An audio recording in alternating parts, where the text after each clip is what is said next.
வணக்கம். மற்றும் ஒரு 7ஆம் நாள் நிகழ்ச்சியில் உங்கள் அனைவரையும் சந்திப்பதில் மகிழ்ச்சி அடைகிறோம். அந்த வகையில் இந்த வாரத்தின் 7ஆம் நாள் நிகழ்ச்சியிலும் கடந்த 7 நாட்களில் உலக அரங்கில் இடம்பெற்ற பல்வேறுபட்ட நிகழ்வுகளை, தகவல்களை, சம்பவங்களை உங்களுக்கு நாங்கள் வழங்கப் போகிறோம்.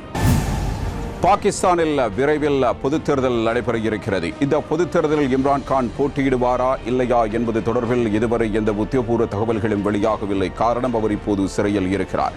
சிறையில் இருக்கிற நிலையில் அவரால் தேர்தலில் போட்டியிட முடியாது என்பதுதான் பலருடைய கருத்தாகவும் இருந்து வருகிறது. இவ்வாறான ஒரு நிலையில் அவருடைய தெஹ்ரிக் இன்சாஃப் கட்சி எவ்வாறு தேர்தல் போட்டியிடப் போகிறது என்ற கேள்விகளும் இவ்வாறான நிலையில் அந்த கட்சிக்கு ஒரு புதிய தலைவரை அந்த கட்சியினுடைய முக்கியஸ்தர்கள் தேர்ந்தெடுத்திருக்கிறார்கள். யுக்ரைன் ரஷ்ய போரை பலரும் மறந்திருந்த நிலையில் தொடர்ந்தும் 2 தரப்பினருக்கும் இடையிலான மோதல் சம்பவங்கள் இடம்பெற்றுக் கொண்டே இருக்கின்றன. இவ்வாறான ஒரு நிலையில் ரஷ்ய ராணுவத்திற்கு 17 லட்சம் பேரை இணைத்துக் கொள்வதற்கான முயற்சியில் அந்நாட்டு அதிபர் விளாடிமிர் புட்டின் ஈடுபட்டு வருகிறார். சீனாவில் ஏற்பட்ட நிமோனியா தாக்கத்தினால் குழந்தைகள் அதிகளவில் பலியாகி வருவதாக கூறப்படுகிறது. இவ்வாறான ஒரு நிலையில் சீன பயணிகளுக்கு தடை விதிக்க வேண்டும் என அமெரிக்க எம்பிக்கள் கோரிக்கை விடுத்திருக்கிறார்கள். மொரோக்கோ மற்றும் அல்ஜீரிய நாடுகளிலிருந்து அதிகளவான அகதிகள் ஐரோப்பிய நாடுகளுக்கு இடம்பெயர்ந்து வருகிறார்கள். அதுவும் பாதுகாப்பற்ற கடல்வழி பயணங்கள் மூலமாக. இவ்வாறு புறப்பட்ட ஒரு படகு விபத்துக்குள்ளானதில் 4 பேர் பலியாகி இருக்கக்கூடும் என்றும் அவர்களுடைய சடலங்கள் ஸ்பெயின் கடற்கரையில் கண்டெடுக்கப்பட்டிருப்பதான தகவல்களும் வெளியாகி இருக்கின்றன. வடகொரியா அண்மையில் 2 செயற்கைக்கோள்களை திரும்ப ஏவினாலும் அது தோல்வியில் முடிவடைய 3வது தடவையாக வடகொரியா இந்த செயற்கைக்கோள் ஏவலில் வெற்றி பெற்றிருந்தது. இந்த வெற்றி பெற்றதை தொடர்ந்து வடகொரிய தரப்பில் ஒரு முக்கியமான விடயம் சுட்டிக்காட்டப்பட்டது. நாங்கள் சாதாரணமாக செயற்கைக்கோளை ஏவவில்லை, வெள்ளை மாளிகை, பென்டகன் போன்றவற்றையும் நாங்கள் படம் பிடித்திருக்கிறோம் என்று கூற அமெரிக்காவுக்கு கோபம் தலைக்கேறியது. எனவே இது செய்தது தவறான ஒரு விடயம். இதை பற்றி எந்த நிபந்தனைகளும் இல்லாமல் பேசுவதற்கு நாங்கள் தயார் என்று அமெரிக்க தரப்பில் கூறப்பட்டாலும் கூட வடகொரிய அதிபரின் சகோதரி இதனை முற்றுமுழுதாக நிராகரித்திருக்கிறார். வெற்றிகரமான நடிகராகவும் அதே நேரத்தில் வெற்றிகரமான அரசியல்வாதியாகவும் இருந்தவர்தான் ஆர்னால்ட் ஷ்வார்ஸ்நெகர். இவர் ஒரு முக்கியமான கருத்தினை வெளிப்படுத்தி இருக்கிறார். அமெரிக்காவினுடைய அடுத்த அதிபர் தேர்தலில் ஜோ பைடனும் டொனால்ட் ட்ரம்பும் போட்டியிடக்கூடும் என்று எதிர்பார்க்கப்படுகிற நிலையில் அமெரிக்காவுக்கு இவர்களால் எந்த பிரயோசனமும் இல்லை. புதிய ரத்தம் வேண்டும், புதிதாக சிந்திக்கிற தலைவர்கள் அமெரிக்காவுக்கு வர வேண்டும் என்பது அவருடைய விருப்பமாக இருக்கிறது.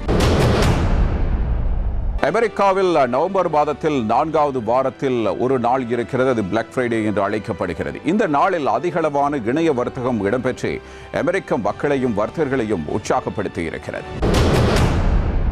பிரேசிலில் புதிய டைனோசர் கால்தட இடம் கண்டுபிடிக்கப்பட்டிருக்கிறது. சீனா சில நாடுகளுக்கு விசா விலக்கினை அளித்திருக்கிறது. அது எந்தெந்த நாடுகள் என்பதை பற்றி இப்போது நாம் தெரிந்து கொள்வோம். சீனாவில் இருந்து 2019ஆம் ஆண்டு பரவிய கொரோனா வைரஸ் அடுத்த சில ஆண்டுகள் உலக நாடுகளையும் அவற்றின் பொருளாதாரத்தையும் ஆட்டம் காண வைத்தது. இதனால் சுற்றுலாவை நம்பியுள்ள நாடுகளின் பொருளாதாரம் பெரிய அளவில் சரிவை சந்தித்துள்ளது. இதற்கிடையே சுற்றுலாவை மேம்படுத்தவும் சுற்றுலா பயணிகளை கவரவும் சீனா பல்வேறு வியூகங்களை வகுத்து வருகிறது. இந்த நிலையில் வரும் டிசம்பர் 1ஆம் தேதியிலிருந்து France, Germany, Italy, Netherlands, Spain, Malaysia ஆகிய நாட்டு மக்கள் விசா இல்லாமல் சீனாவுக்குள் நுழைய அனுமதிக்கப்படுவர் என தெரிவித்துள்ளது. ஏற்கனவே இலங்கை உட்பட சில நாடுகள் விசா இல்லாமல் குறிப்பிட்ட நாடுகளைச் சேர்ந்த சுற்றுலா பயணிகள் வரலாம் என அறிவித்துள்ளதும் குறிப்பிடத்தக்கது. அமெரிக்காவில் பாலியலுக்கு எதிரான முறைப்பாடுகளை அளிப்பதில் பல்வேறு பிரச்சனைகள் காணப்படுகின்றன. பாலியல் குற்றங்களும் தொடர்ந்து அதிகரித்துக் கொண்டே செல்கிறது. எலான் மஸ்க் உலகளவில் கொண்டாடப்பட்ட ஒருவர். ட்விட்டர் தளத்தை அவர் வாங்கி எக்ஸ் தளமாக அதனை மாற்றியிருக்கிற நிலையில் அதில் அதிகளவான வருவாய் இழப்பு ஏற்பட்டிருப்பதான தகவல்கள் தற்போது வெளியாகி இருக்கின்றன. இஸ்ரேல் பாலஸ்தீன மோதலானது மீண்டும் உச்சகட்டத்தை எட்டியிருக்கிறது. 1 வார கால போர் நிறுத்தம் முடிவுக்கு வந்திருக்கிறது. இந்த போர் நிறுத்தம் நீளாதா என்றுதான் பலரும் எதிர்பார்த்து காத்திருந்தார்கள். அவ்வாறான ஒரு சூழ்நிலையில் இந்த போர் நிறுத்தம் நீடிக்கவில்லை. 4 நாட்கள் என்று ஆரம்பித்தது 7 நாட்களாக வந்ததே பெரிய விடயம் என்று பலரும் கூறிக்கொண்டிருந்த சூழ்நிலையில் கடந்த வெள்ளிக்கிழமை மீண்டும் இஸ்ரேல் காசா மீது தாக்குதல் நடத்தி 200க்கும் மேற்பட்டோரை கொன்று குவித்திருக்கிறது. அடுத்தடுத்த தினங்களில் என்ன நடக்கப் போகிறது என்பதும் தெரியவில்லை. இந்த போரானது எங்கு போய் முடியும் என்பதும் தெளிவாக தெரியவில்லை. அதே சந்தர்ப்பத்தில் இஸ்ரேலை பொறுத்தவரையில் ஆரம்பத்தில் ஒரு போர் நிறுத்தத்துக்கு செல்ல வேண்டும் என்ற ஒரு நோக்கம் இருக்கவில்லை. ஹமாஸை முற்றாக அழித்துவிட்டுத்தான் போர் நிறுத்தம் என்ற ஒரு முடிவுக்கு அவர்கள் வந்திருந்தார்கள். ஆனாலும் உலகளவில் ஆயிரக்கணக்கான பேரணிகள் போருக்கு எதிராக நடத்தப்பட்டது. இஸ்ரேலிய மக்களும் அரசாங்கத்துக்கு எதிரான கருத்துக்களை முன்வைத்தார்கள். பிணை கைதிகள் விடுவிக்கப்பட வேண்டும் என்ற ஒரு வேண்டுகோள் அவர்களால் முன்வைக்கப்பட்டது. இதன் காரணமாக இஸ்ரேலிய அரசாங்கத்துக்குள்ளே பல்வேறு கருத்து முரண்பாடுகள் இருந்தன. எது எப்படி இருப்பினும் ஒரு வழியாக ஒரு இடைக்கால போர் நிறுத்தம் என்ற முடிவுக்கு இஸ்ரேல் வந்தது. அதனை தொடர்ந்து பல்வேறுபட்ட மனிதாபிமான செயற்பாடுகளும் ஆரம்பித்திருந்தன. பிணை கைதிகளை ஹமாஸ் தரப்பு விடுவிப்பதும் அதே சிறை கைதிகளை இஸ்ரேல் தரப்பும் விடுவிப்பதுமாக இருந்தது.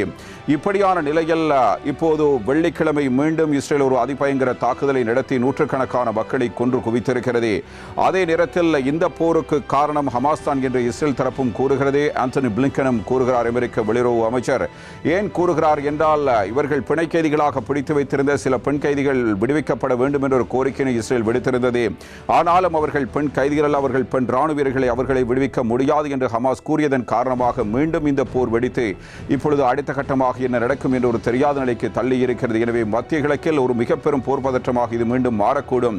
ஏற்கனவே நடந்த போரில் ஹமாஸ் வெற்றி பெற்றதாக பல போர் வல்லுநர்களும் கருத்து கூறியிருந்தார்கள். இவ்வாறான நிலையில் தங்களுக்கு ஏற்பட்ட அவமானத்தை துடைத்துக் கொள்வதற்காக எப்படியும் ஒட்டுமொத்தமாக காசாவை மீட்டெடுக்க வேண்டும் என்ற ஒரு விருப்பத்தோடும் வெறியோடும் இஸ்ரேல் போரிட்டு வருகிறது என்பதை நாங்கள் திட்ட தெளிவாக பார்க்கிறோம். ஒருவேளை ஐக்கிய நாடுகள் சபை இஸ்ரேலுக்கு எதிரான நிலைப்பாட்டில் இருப்பதன் காரணமாக பாலஸ்தீனத்துக்கு ஒரு தீர்வு என்ற ஒரு முடிவுக்கு வந்தால் அதற்கு முன்பதாக தங்கள் வசம் காசா இருக்க வேண்டும் என்பது இஸ்ரேலுடைய விருப்பம். எனவே பல்வேறு கோணங்களில் இஸ்ரேல் யோசிக்கிறது. ஆனால் ஹமாஸ் தரப்பும் யுத்தத்துக்கு தயாரான நிலையில் இருந்து வந்தாலும் கூட அப்பாவி பொதுமக்கள் தொடர்ந்தும் கொல்லப்படுவதுதான் மனதுக்கு வேதனை அளிக்கிறது. இங்கே யுத்தம் எப்போது நிறைவுக்கு வரும், மக்கள் எப்போது நிம்மதியாக வாழ்வார்கள் என்ற எதிர்பார்ப்பு உலக நாடுகளில் உள்ள அனைத்து மக்கள் மத்தியிலும் இருக்கிறது. அதற்கான காலம் வெகு தொலைவில் இருக்கிறதோ தெரியாது என்கிற அளவுக்கு இந்த போர் நீண்டுவிடுமோ என்ற ஒரு அச்சத்தையும் இப்போது ஏற்படுத்தி இருக்கிறது.